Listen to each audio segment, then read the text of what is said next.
ധനം ഇന്ന് അനേകരുടെയും ദൈവമായിരിക്കുകയാണ്. അതുകൊണ്ട് തന്നെ ജീവിതത്തിലെ അതിപ്രധാന മൂല്യങ്ങളെ കാണാത്തവരായി മനുഷ്യർ ഇന്ന് ജീവിക്കുന്നു. ഇത് അന്ത്യകാലത്തിൻ്റെ ലക്ഷണങ്ങളിൽ ഒന്നത്രേ. എന്തിനാണ് ഈ പണം വാരിക്കൂട്ടുന്നത് എന്ന് തങ്ങൾക്ക് തന്നെ അറിയാൻ പാടില്ലാത്ത അവസ്ഥയിൽ അന്ധന്മാരായി വാരിക്കൂട്ടുവാൻ ഓടിക്കൂടുകയാണ്. ഫലമോ വിലയേറിയൊരു ജീവിതം നഷ്ടപ്പെടുത്തുന്നു.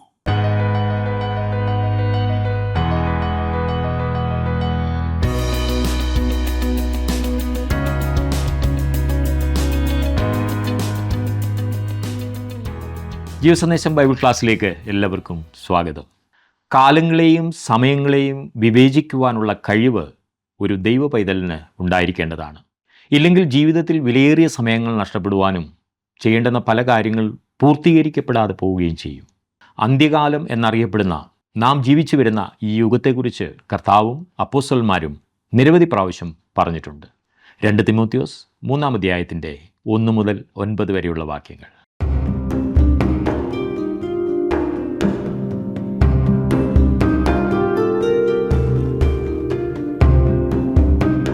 അപ്പോസ്തലനായ വിശുദ്ധ പൗലോസ് സ്ഥാപിച്ച സഭകളിൽ ഏറ്റവും പ്രധാനപ്പെട്ട ഒരു സഭയായിരുന്നു എഫെസോസ്. ആ സഭയുടെ ചുമതല തിമോത്തിയോസിനെ ഏൽപ്പിച്ച് നിയോഗിക്കുന്ന ലേഖനമാകുന്നു നാം പഠിച്ചുകൊണ്ടിരിക്കുന്ന തിമോത്തിയോസിന് എഴുതിയ 2-ാമത്തെ ലേഖനം. പരിമിതികളുള്ള ഒരു വ്യക്തിയെ ഇത്തരത്തിലുള്ള ഒരു സാഹചര്യത്തിൽ വിളിച്ച് സത്യത്തെ സംരക്ഷിക്കുവാനാക്കുന്നത് മാനുഷികമായി ബുദ്ധിമോശമാണ്, അല്ലേ? അതുകൊണ്ട് അപ്പോസ്തലനായ പൗലോസ് ആ കാലത്തിൻ്റെ വ്യക്തമായ രൂപരേഖയോടെ ആരംഭിക്കുന്നു.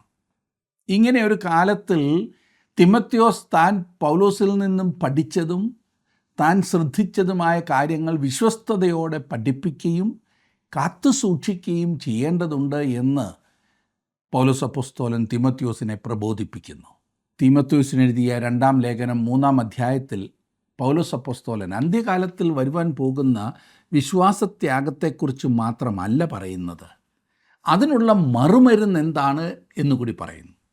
അതെ, അത് ദൈവവചനമാണ്. അതുകൊണ്ടാണ് ഈ 3-ാം അധ്യായം നമുക്കിന്ന് വളരെ പ്രധാനപ്പെട്ടതും അർത്ഥവത്തുമായിരിക്കുന്നത്. 3-ാം അധ്യായത്തിൻ്റെ 1-ാം വാക്യത്തിൽ നാം വായിക്കുന്നു, അന്ത്യകാലത്ത് ദുർഘട സമയങ്ങൾ വരും എന്നറിയുക. തിമോത്തിയോസ് അറിഞ്ഞിരിക്കേണ്ട അതിപ്രധാനമായി എന്തോ ആകുന്നു പൗലോസ് ഇവിടെ പറയുന്നത്. എന്താണ് പ്രതീക്ഷിക്കേണ്ടതെന്നും സഭയുടെ ഭാവി എന്താകുന്നു എന്നുമാണ് പൗലോസ് ഇവിടെ പറയുന്നത്. സംഘടിത സഭയ്ക്ക് ശോഭനമായ ഒരു ഭാവി അല്ല ഉള്ളത്. സത്യസുവിശേഷം ഇന്നും ആക്രമിക്കപ്പെട്ടുകൊണ്ടാണിരിക്കുന്നത്. ഇന്നും നാളെയും ഒന്നും അത് തീരുവാൻ പോകുന്നുമില്ല. അന്ത്യകാലം ഇതൊരു സാങ്കേതിക പദപ്രയോഗമാണെന്നോർത്തോണം. പുതിയ നിയമത്തിൽ അനേകം സ്ഥലങ്ങളിൽ ഈ അന്ത്യകാലം എന്ന് ഉപയോഗിച്ചിട്ടുണ്ട്. ക്രിസ്തു വന്ന് തൻ്റെ സഭയെ മധ്യാകാശത്തിൽ ചേർക്കുന്നതിന് തൊട്ടു മുൻപുള്ള അന്ത്യകാലത്തെക്കുറിച്ചാണ് കൂടുതലും സമയം ഈ അന്ത്യകാലം എന്നതുകൊണ്ട് ഉദ്ദേശിക്കുന്നത്. പഴയ നിയമത്തിൽ ആവർത്തിച്ച് പറഞ്ഞിട്ടുള്ള ഇസ്രായേലിൻ്റെ അന്ത്യകാലം സഭയുടെ അന്ത്യകാലത്തിൽ നിന്നും വിഭിന്നമാണ്. അന്ത്യകാലത്തെക്കുറിച്ച് പഴയ നിയമത്തിൽ പറഞ്ഞിരിക്കുന്നത് യുഗത്തിൻ്റെ അവസാനമെന്നും കാലത്തിൻ്റെ അന്ത്യം എന്നുമൊക്കെയാണ്.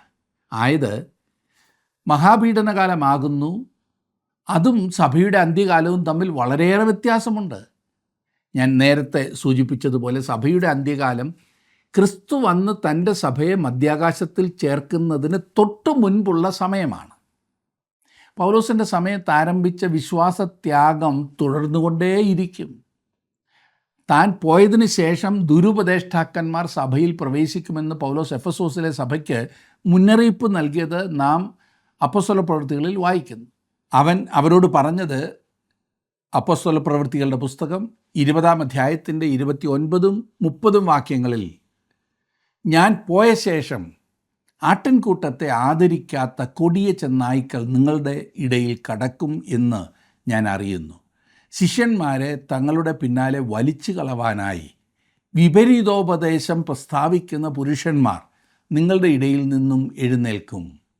അവർ ദൈവവചനം നൽകുകയില്ല, പിന്നെയോ കൂട്ടത്തെ തെറ്റിച്ചു കളയും.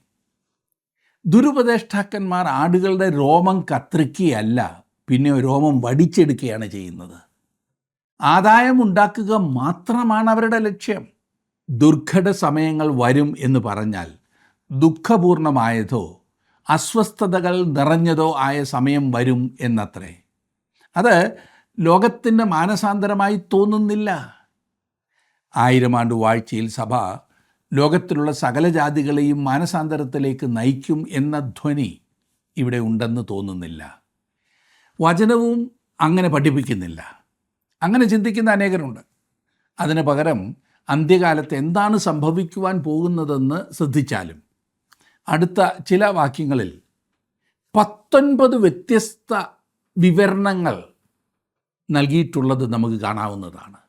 19 അരോചകമാണെങ്കിലും അത് പഠിച്ചല്ലേ ഒക്കൂ. കാരണം ഇന്ന് സംഭവിച്ചു കൊണ്ടിരിക്കുന്നതിൻ്റെ ഒന്നാന്തരം ഒരു ചിത്രം വചനത്തിൽ നിന്നും നമുക്ക് ലഭിക്കുന്നത് ഇവിടെയാണ്.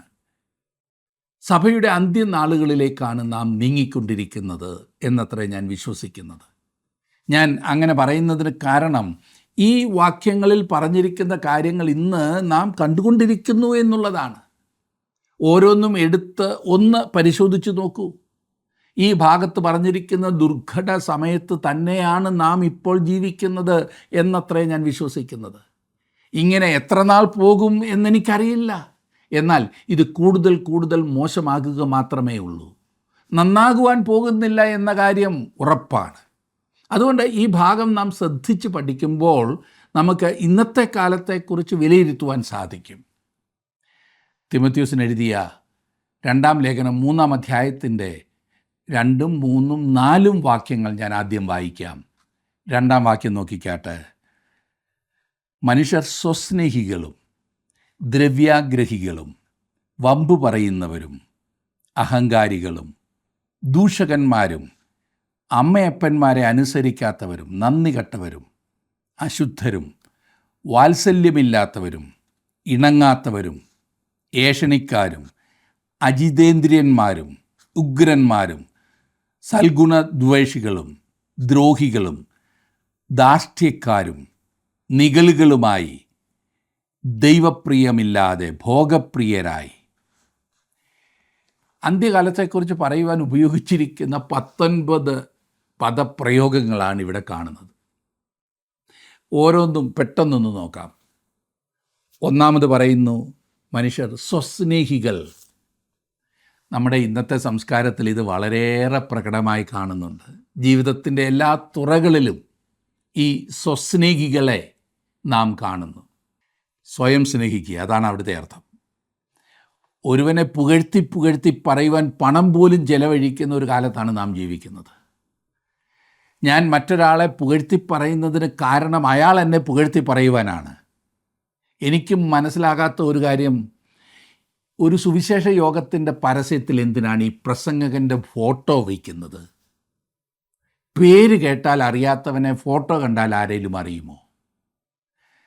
ഞങ്ങളുടെ നാട്ടിൽ പ്രധാന ജംഗ്ഷനുകളിൽ എല്ലാം ബൈബിൾ വാക്യങ്ങൾ എഴുതി പരസ്യം ചെയ്യുന്ന ഒരു ബോർഡല്ല, എല്ലാ സ്ഥലങ്ങളിലും വ്യത്യസ്തങ്ങളായ ബോർഡുകൾ കാണാവുന്നതാണ്. ആ ബോർഡുകളിൽ എടുത്തു കാണിക്കുന്നത് ആ ബോർഡ് അവിടെ വയ്ക്കുവാൻ പണം മുടക്കിയ ആളിൻ്റെ ഫോട്ടോ ആകുന്നു. എൻ്റെ സംശയം, ആ പരസ്യങ്ങൾ ബൈബിൾ വചനം വായിച്ച ആളുകൾ മാനസാന്തരപ്പെടുവാനാണോ അതോ പണം മുടക്കിയവനെ 4 പേർ കാണുവാനാണോ? സ്വസ്നേഹമല്ലാതെ എന്താണ്? ക്രിസ്തീയ സഭയിലെ സ്ഥിതി ഇന്നിതാണെങ്കിൽ മറ്റുള്ളവരുടെ കാര്യം പറയേണ്ടതുണ്ടോ? പേരിനും പെരുമയ്ക്കും വേണ്ടി പണം വാരിക്കോരി ചെലവഴിക്കുന്ന എത്രയെത്ര സുവിശേഷ പ്രസംഗകരാണ് ഇന്നുള്ളത്. ഇവരുടെ ശുശ്രൂഷ കൊണ്ട് ദൈവനാമം മഹത്വപ്പെടുന്നുവോ ഇല്ലയോ എന്ന് ഇവർ ചിന്തിക്കുന്നേയില്ല. സിനിമാ സ്റ്റൈലിലുള്ള പരസ്യമാണ് എല്ലായിടത്തും ഇന്ന് കൺവെൻഷനുകൾക്കുള്ളത്. 4-ാം അധ്യായത്തിൽ അതിൻ്റെ 3-ാം വാക്യത്തിൽ നാം കാണുന്നത്, ഇവർ കർണരസമാകുമാർ സംസാരിക്കുമെന്നാണ്. അതായത് മറ്റുള്ളവരിൽ നിന്നും അഭിനന്ദനം ആഗ്രഹിച്ചു കൊണ്ടുള്ള പഠിപ്പീരാണ് ഇവരുടേത്. മനുഷ്യർക്കിഷ്ടമുള്ളത് മാത്രമേ പറയൂ, ഓരോരുത്തരും കേൾക്കുവാൻ താല്പര്യപ്പെടുന്നത് മാത്രം. മനുഷ്യർ പാപികളാണെന്നും അവർക്കൊരു രക്ഷകനെ ആവശ്യമുണ്ടെന്നും അവരോട് പറയുകയില്ല. അത് പറഞ്ഞാൽ പാപിയായ മനുഷ്യൻ അഭിനന്ദിക്കുകയില്ലല്ലോ. അതുകൊണ്ട് പറയുന്നത്, നിങ്ങളെത്ര നല്ലവരാണ്, നിങ്ങളെപ്പോലെ നല്ലവർ വേറെ ആരുമില്ല, നിങ്ങളുടെ സകല പ്രശ്നങ്ങൾക്കുമുള്ള മരുന്ന് എൻ്റെ കയ്യിലുണ്ട്. അതെ, സ്വസ്നേഹം നമ്മുടെ ഇന്നത്തെ സമൂഹത്തിൻ്റെ പ്രത്യേകതയാകുന്നു ഈ സ്വസ്നേഹം എന്നുള്ളത്. ഇന്നത്തേതുപോലെ അത് പ്രകടമായിട്ടുള്ള മറ്റൊരു സമയം ഉണ്ടായിട്ടുണ്ടോ എന്ന് ഞാൻ സംശയിക്കുന്നു. എനിക്ക് തോന്നുന്നു അങ്ങനൊരു സമയം ഉണ്ടാകുകയുമില്ല എന്ന്. സ്വസ്നേഹികൾ, അതാണ് ഒന്നാമത്തെ ലക്ഷണം. രണ്ടാമതായി പറയുന്നു ദ്രവ്യാഗ്രഹികൾ. മനുഷ്യർ സ്വസ്നേഹികളായിരിക്കുമെന്ന് പറഞ്ഞിട്ട് ഉടനെ ദ്രവ്യാഗ്രഹത്തെക്കുറിച്ച് പറയുന്നു. അവ രണ്ടും ഒരുമിച്ച് പോകുമെന്നുള്ളതാണ് അതിൻ്റെ പ്രധാന കാരണം. സ്വസ്നേഹികൾ എല്ലായ്പ്പോഴും ദ്രവ്യാഗ്രഹികളായിരിക്കും.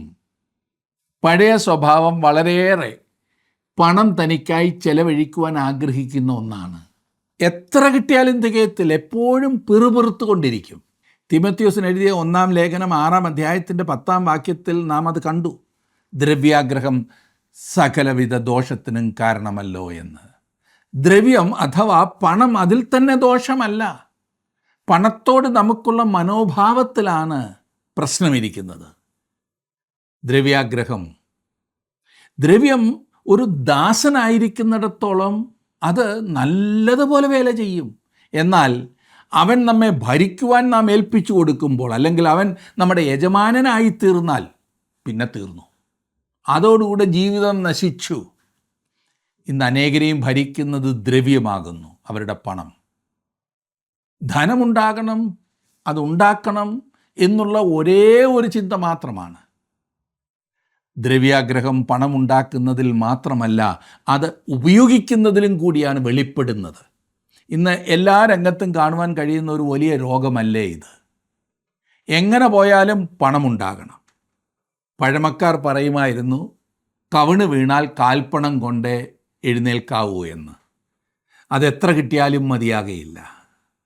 ഇനി മൂന്നാമത്തെ ലക്ഷണം വമ്പു പറയുന്നവർ എന്നാണ്. പൊങ്ങച്ചക്കാരെക്കുറിച്ചാണ് പൗലോസ് ഇവിടെ പറയുന്നത്. ഈ ഗമ കാണിക്കുവാൻ ശ്രമിക്കുന്ന മനുഷ്യനെ അവൻ്റെ നടത്തം കൊണ്ട് തന്നെ തിരിച്ചറിയുവാൻ കഴിയും.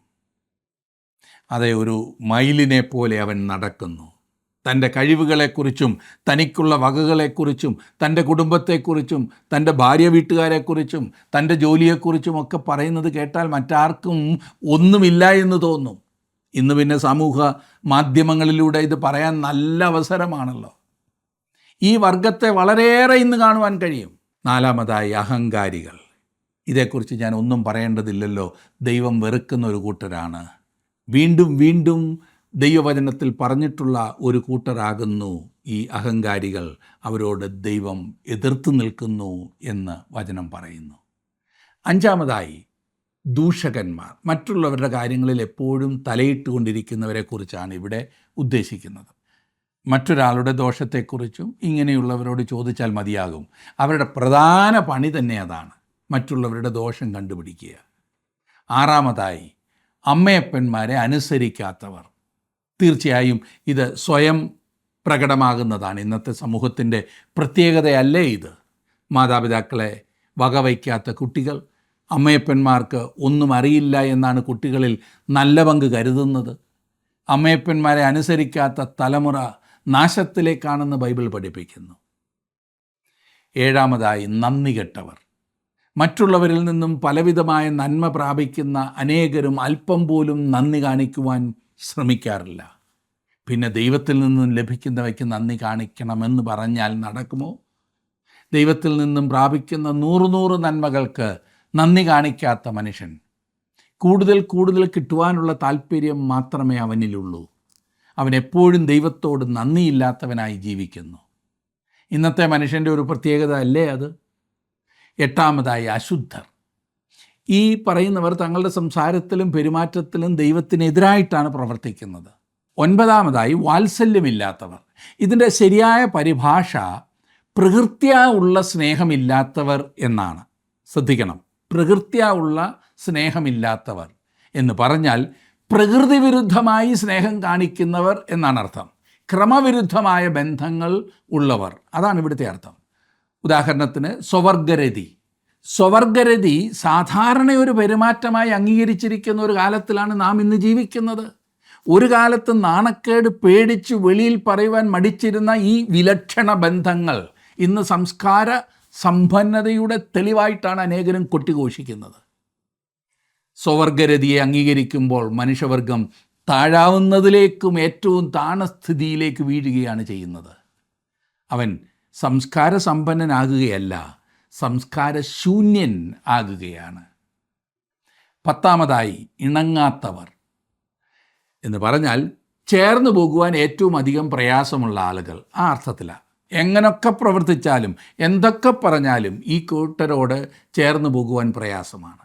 അവരെ പ്രസാദിപ്പിക്കുവാൻ പ്രയാസമാണെന്ന് ചുരുക്കം. നിങ്ങൾ എന്ത് ചെയ്താലും അവർ കുറ്റം മാത്രമേ പറയൂ. അതെ, ഇണങ്ങാത്തവർ. 11 ഏഷണിക്കാർ. മറ്റുള്ളവരെക്കുറിച്ച് ദോഷം പറഞ്ഞു പരത്തുന്നവർ എന്നാണ് അർത്ഥം. ഇത് ഇന്ന് വർദ്ധിച്ചുകൊണ്ടിരിക്കുന്നു. 12 അജിതേന്ദ്രിയന്മാർ എന്ന് പറഞ്ഞാൽ സ്വയം നിയന്ത്രണമില്ലാത്തവരെന്നത്രേ അർത്ഥം. വികാരത്തള്ളലിലാകുന്ന അവരുടെ പ്രവർത്തനം മൊത്തം. മൃഗത്തേക്കാൾ കഷ്ടമായി വികാരത്തിന് അടിമപ്പെട്ട് കഴിയുന്നവർ, വിവേകശൂന്യരായ മനുഷ്യർ, അജിതേന്ദ്രിയന്മാർ, ഇന്ദ്രിയങ്ങളെ നിയന്ത്രിക്കുവാൻ കഴിയാത്ത മനുഷ്യർ. 13 ഉഗ്രന്മാർ. അതിൻ്റെ അർത്ഥം കിരാതന്മാർ എന്നത്രേ. നമ്മുടെ പട്ടണങ്ങളിൽ കാണുന്നത് ഇന്ന് ഇതാണല്ലോ. ഒരുപാട് പരിഷ്കാരമായി സംസ്കാരമായി എന്നൊക്കെ പറയുന്ന വലിയ വലിയ പട്ടണങ്ങളിൽ അധോലോകം എന്ന ഓമന പേരിനാൽ അറിയപ്പെടുന്നത് ഈ കിരാതന്മാരെയാണല്ലോ. പകൽ പോലും പേടിച്ചാണ് മനുഷ്യർ ജീവിക്കുന്നത്. കാരണം ഉഗ്രന്മാർ. ഇന്നിത് വർദ്ധിച്ചു വരികയാണ്.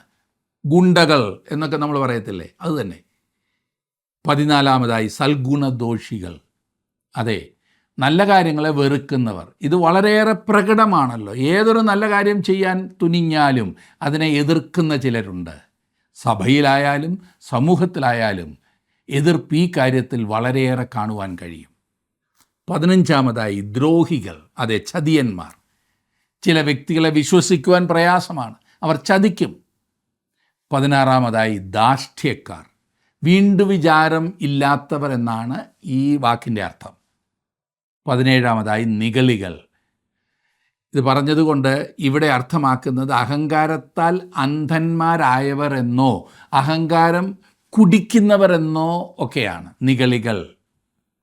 18 ദൈവപ്രിയമില്ലാതെ ഭോഗപ്രിയരായി. ഇന്നത്തെ മനുഷ്യരുടെ വ്യക്തമായ ഒരു ചിത്രമാണ് ഇവിടെ കാണുവാൻ കഴിയുന്നത്.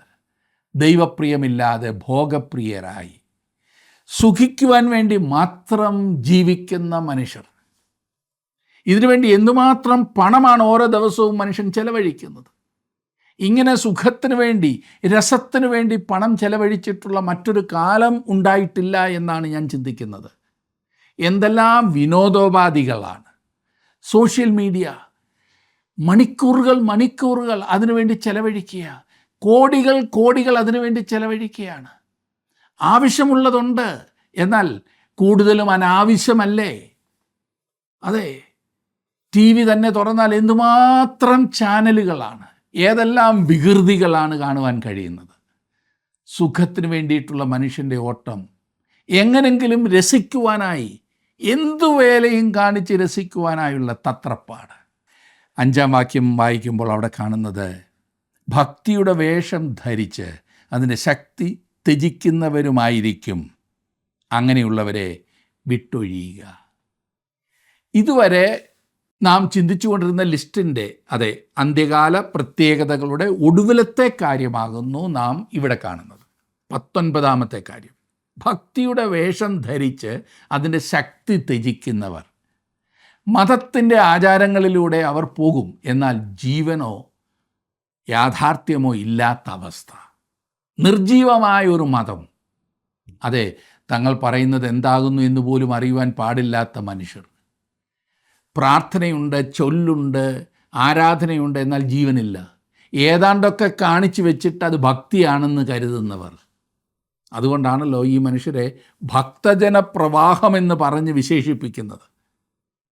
മനുഷ്യനെ കൊള്ളയടിക്കുവാൻ മാത്രം ഭക്തജനം, ഭക്തിയുടെ വേഷം മാത്രമുള്ള ശക്തിയില്ലാത്ത ഒരു സഭയിൽ എത്ര നാൾ അംഗമായിരിക്കുവാൻ കഴിയും? ദൈവവചനത്തിന് വിരുദ്ധമായി പ്രസംഗിക്കുകയും പഠിപ്പിക്കുകയും ചെയ്യുന്ന ഒരു സഭയിൽ എത്ര നാൾ ചേർന്നു പോകുവാൻ കഴിയും? നമ്മുടെ ആത്മീയ ജീവിതത്തിൽ വളരുവാൻ നാം ആയിരിക്കുന്ന കൂട്ടം, അതേ സഭ സ്ഥാനം നമ്മെ സഹായിക്കുന്നുണ്ടോ? 6ഉം 7ഉം വാക്യങ്ങൾ കൂടി നോക്കാം. വീടുകളിൽ നൂണുകടക്കുകയും പാപങ്ങളെ ചുമന്നുകൊണ്ട് നാനാമോഹങ്ങൾക്കും അധീനരായി എപ്പോഴും പഠിച്ചിട്ടും ഒരിക്കലും സത്യത്തിൻ്റെ പരിജ്ഞാനം പ്രാപിപ്പാൻ കഴിയാത്ത പെണ്ണുങ്ങളെ സ്വാധീനമാക്കുകയും ചെയ്യുന്നവർ ഈ കൂട്ടത്തിലുള്ളവർ ആകുന്നു.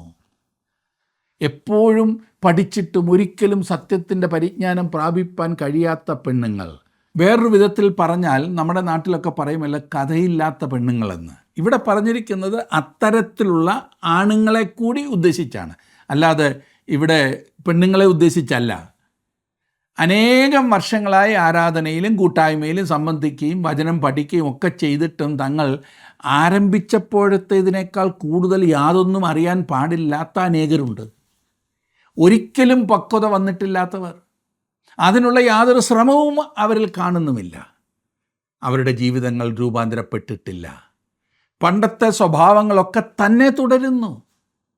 എന്നെ ശ്രദ്ധിക്കുന്ന പ്രിയ സുഹൃത്തെ, താങ്കൾ ഇത്തരത്തിലുള്ള വ്യക്തിയാകുന്നുവെങ്കിൽ വാസ്തവത്തിൽ ദൈവസന്നിധിയിലേക്ക് ചെന്ന് ദൈവത്തോട് ക്ഷമ യാചിക്കേണ്ടതുണ്ട്.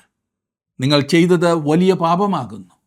ഇന്ന് നമ്മുടെ ആരാധനകളിലും കൂട്ടായ്മകളിലും ഇത്തരത്തിലുള്ള ആളുകളെ കൊണ്ട് നിറഞ്ഞിരിക്കുന്നു എന്നതാണ് ഏറ്റവും വലിയ പ്രശ്നം തന്നെ.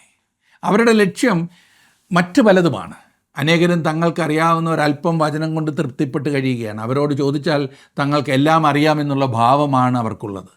അത് സഭയ്ക്കും തങ്ങൾക്ക് തന്നെയും എത്ര വലിയ ദോഷം വരുത്തി വെക്കുന്നു എന്നീക്കൂട്ടർ ഒരു നിമിഷം പോലും ചിന്തിക്കാറില്ല. ഞാൻ പറഞ്ഞല്ലോ, അവരുടെ ലക്ഷ്യം മറ്റു പലതുമാണ്. 8ാം വാക്യത്തിൽ നാം വായിക്കുന്നത്, യന്നേസും യംബ്രേസും മോശയോട് എതിർത്ത് നിന്നതുപോലെ തന്നെ ഇവരും സത്യത്തോട് മറുത്തു നിൽക്കുന്നു. ദുർബുദ്ധികളും വിശ്വാസം സംബന്ധിച്ച് കൊള്ളരുതാത്തവരുമത്രേ. യന്നേസും യംബ്രേസും ഇതാരാണെന്നറിയാമോ? പറയാം. മിസ്രൈമിൽ ഫറവോൻ്റെ മുൻപിൽ മോശ അടയാളങ്ങൾ പ്രവർത്തിക്കുകയും ബാധ വരുത്തുകയും ചെയ്തപ്പോൾ ഫറവോൻ വരുത്തിയ 2 മന്ത്രവാദികളായിരിക്കാം ഇവർ. പൗലോസ് ഇവരുടെ പേരുകൾ നമുക്ക് നൽകിയിരുന്നില്ലെങ്കിൽ നമുക്ക് ഇവരുടെ പേരുകൾ ഒരിക്കലും ലഭിക്കുമായിരുന്നില്ല. അങ്ങനെ വരുമ്പോൾ സാധാരണ ഉയർന്നു വരുന്ന ഒരു വലിയ സംശയം, പൗലോസിന് ഇവരുടെ പേരുകൾ എവിടെ നിന്ന് ലഭിച്ചു എന്നത്രേ. അതിനുള്ള ലളിതമായ മറുപടി, ദൈവത്തിൻ്റെ പരിശുദ്ധാത്മാവ് അവനത് വെളിപ്പെടുത്തി എന്നത്രേ. അത് സാധ്യമാണല്ലോ. അവരുടെ പേരുകൾ ലഭിച്ചതുകൊണ്ട് ഏതോ അധിക പ്രയോജനമുണ്ടായി എന്നല്ല. പിന്നെയോ പൗലോസിന് അവരുടെ പേരുകൾ അറിയാമായിരുന്നു എന്നും മോശയോട് എതിർത്ത് നിന്ന ഈ മന്ത്രവാദികൾ വാസ്തവമായിട്ടുള്ള വ്യക്തികളായിരുന്നു എന്നും നമുക്ക് മനസ്സിലാക്കാം. അല്ലാതെ ആരോ സങ്കല്പിച്ചുണ്ടാക്കിയ ഒരു കഥ അല്ല ഫറവോൻ്റെ മുൻപിൽ വെച്ച് നടന്നത് എന്നുള്ളത് ഇത് തെളിയിക്കുന്നു. പുറപ്പാട് പുസ്തകം 7ാം അധ്യായത്തിൽ നാം അവരെക്കുറിച്ച് വായിക്കുന്നുണ്ട്. പുറപ്പാട് പുസ്തകത്തിലെ ആ സംഭവം വെളിപ്പെടുത്തുന്ന ഒരു വസ്തുത എന്തെന്നാൽ, സാത്താന് ശക്തിയുണ്ട്, അലൗകികമായ ശക്തിയുണ്ട്. അതുമാത്രമല്ല, സാത്താൻ ദൈവം ചെയ്യുന്ന അതേ കാര്യങ്ങൾ അനുകരിക്കുന്നവനുമാണ്. സാത്താൻ്റെ ശക്തിയാൽ അത്ഭുതങ്ങൾ പ്രവർത്തിക്കുവാൻ യന്നേസിനും യംബ്രേസിനും കഴിഞ്ഞു.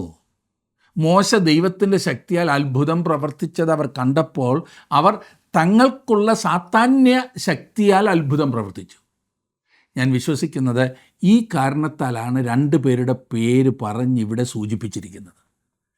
സാത്താന് ദൈവത്തിൻ്റെ ശക്തിയെ അനുകരിക്കുവാൻ കഴിയുമെന്ന് ഈ കാലങ്ങളിൽ നാം അറിഞ്ഞിരിക്കണം. യോഹന്നാൻ അതിനുള്ള മുന്നറിയിപ്പ് നൽകുന്നത് യോഹന്നാൻ എഴുതിയ 1-ാം ലേഖനം 4-ാം അധ്യായത്തിൻ്റെ 1-ാം വാക്യത്തിൽ നാം കാണുന്നു, പ്രിയമുള്ളവരെ, കള്ളപ്രവാചകന്മാർ പലരും ലോകത്തിലേക്ക് പുറപ്പെട്ടിരിക്കയാൽ ഏതാത്മാവിനെയും വിശ്വസിക്കാതെ ആത്മാക്കൾ ദൈവത്തിൽ നിന്നുള്ളവയോ എന്ന് ശോധന ചെയ്യുവീൻ. ദൈവത്തിൻ്റെ ശക്തിയെ അനുകരിക്കുവാൻ സാത്താന് കഴിയും എന്ന് ഞാൻ പറഞ്ഞല്ലോ. ഓർക്കണം, ദൈവിക ശക്തി വെളിപ്പെടുന്ന ഇടത്ത് ഒന്നാമത് ദൈവനാമം മഹത്വമെടുക്കും. അവിടെ ഏതെങ്കിലും ഒരു മനുഷ്യനല്ല പ്രാധാന്യം. ഈ കാര്യം പ്രത്യേകം ഓർക്കണം. രണ്ടാമതായി, ദൈവിക ശക്തി വെളിപ്പെടുന്ന സ്ഥാനത്ത് മനുഷ്യർക്ക് ആത്മീയ വളർച്ചയുണ്ടാകും. അതായത് ആളുകൾ രക്ഷയിലേക്ക് നയിക്കപ്പെടും. കർത്താവായ യേശുക്രിസ്തുവിനെ അംഗീകരിക്കുന്ന ആ സ്ഥിതിയിലേക്ക് കടന്നു വരും. രക്ഷിക്കപ്പെട്ടവർ ആത്മീകമായി വളരും. മൂന്നാമതായി, ദൈവിക ശക്തി അഥവാ ദൈവിക പ്രവർത്തനം ദൈവവചനത്തിൻ്റെ അടിസ്ഥാനത്തിൽ മാത്രമേ സംഭവിക്കൂ. ഈ കാര്യങ്ങൾ നാം പ്രത്യേകം ശ്രദ്ധിക്കേണ്ടവയാണ്. ഇവ മൂന്നും സംഭവിക്കാത്തിടത്ത് നടക്കുന്നത് ദൈവിക ശക്തിയാകുന്നു എന്ന് പറയുവാൻ സാധ്യമല്ല. ഇവയിൽ ഏതെങ്കിലും ഒന്ന് മാത്രം സംഭവിച്ചതുകൊണ്ടും അത് ദൈവിക ശക്തിയാകുന്നു എന്ന് പറയുവാൻ സാധിക്കില്ല. ഇവ മൂന്നും നടക്കണം. വളരെയേറെ കബളിപ്പിക്കൽ സംഭവിക്കുന്ന ഒരു കാലത്തിലാണ് നാം ജീവിക്കുന്നതെന്ന് മറക്കരുത്. യേശുവിൻ്റെ നാമം പറഞ്ഞതുകൊണ്ട്, ഒരു ക്രൂശ് മുമ്പിൽ വെച്ചുകൊണ്ട് പ്രാർത്ഥിച്ചതുകൊണ്ടോ ഒക്കെ അത് ദൈവശക്തിയിലാകുന്നു കാര്യങ്ങൾ നടക്കുന്നത് എന്ന് തെറ്റിദ്ധരിക്കരുത്. പൈശാചികമാകാം അത്. ഈ കാര്യത്തിൽ നാം വളരെയധികം വിവേചന ശക്തിയോടുകൂടി ചിന്തിക്കുന്നവരാകണം. അതിനുവേണ്ടി ദൈവത്തോട് നാം പ്രാർത്ഥിക്കണം. കർത്താവേ, ആളുകളെ തിരിച്ചറിയുവാൻ അവിടുന്ന് എന്നെ സഹായിക്കണേ എന്ന് പ്രാർത്ഥിക്കണം. കാരണം ഇങ്ങനെയുള്ളവരുടെ കൂട്ടത്തിൽ ചെന്ന് ചാടിയാൽ രക്ഷപ്പെടുവാൻ പ്രയാസമാണ്. പിന്നെ നാം വായിക്കുന്നു, ദുർബുദ്ധികളും വിശ്വാസം സംബന്ധിച്ച് കൊള്ളരുതാത്തവരും അത്രേ. പൗലോസ് പറയുന്നത്, ഈ കാലത്തെ മനുഷ്യരും എന്നേസിനെ പോലെയും എംബ്രേസിനെ പോലെയും വഷളായ ഒരു മനസ്സുള്ളവരാകുന്നു എന്നത്രേ. ദുർബുദ്ധികൾ, വിശ്വാസം സംബന്ധിച്ച് കൊള്ളരുതാത്തവർ. പൗലോസിൻ്റെ ഭാഷ തന്നെ ശ്രദ്ധിച്ചേ. 9-ാം വാക്യത്തിൽ നാം വായിക്കുന്നത്, അവർ അധികം മുഴുക്കയില്ല. മേൽപ്പറഞ്ഞവരുടെ ബുദ്ധികേട് എല്ലാവർക്കും വെളിപ്പെട്ടതുപോലെ ഇവരുടെ ബുദ്ധികേടും വെളിപ്പെടും. എത്ര വാസ്തവമാണ്! വലിയ തത്വശാസ്ത്രം പറഞ്ഞ ഓരോരുത്തരും എത്ര പെട്ടെന്നാണ് നശിച്ചത് എന്ന് മനസ്സിലാക്കണം. ഇത് നമുക്കൊക്കെ വലിയ പാഠമാണ്. ഇത്ര കൃത്യമായിട്ടാണ് ദൈവവചനം നമ്മെ ഈ കാര്യങ്ങൾ പറഞ്ഞ് പഠിപ്പിക്കുന്നത്. അത് മനസ്സിലാക്കുവാനും അതനുസരിക്കുവാനും നമുക്കിടയാകട്ടെ. ദൈവം നിങ്ങളെ അനുഗ്രഹിക്കട്ടെ.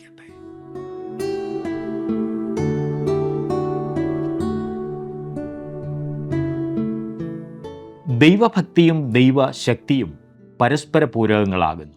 ദൈവഭക്തി നടിക്കുന്നവരെ തിരിച്ചറിയുവാനുള്ള എളുപ്പമാർഗമാകുന്നു ദൈവശക്തി. എന്നാൽ അപ്പോൾ തന്നെ വ്യാജത്തിൻ്റെ വ്യാപാര ശക്തിയെക്കുറിച്ചുള്ള തിരിച്ചറിവും നമുക്കുണ്ടായിരിക്കണം. ദൈവഭക്തിയും ദൈവശക്തിയും ഒരുപോലെ കാത്തു സൂക്ഷിക്കുവാൻ ദൈവം നമ്മെ സഹായിക്കട്ടെ.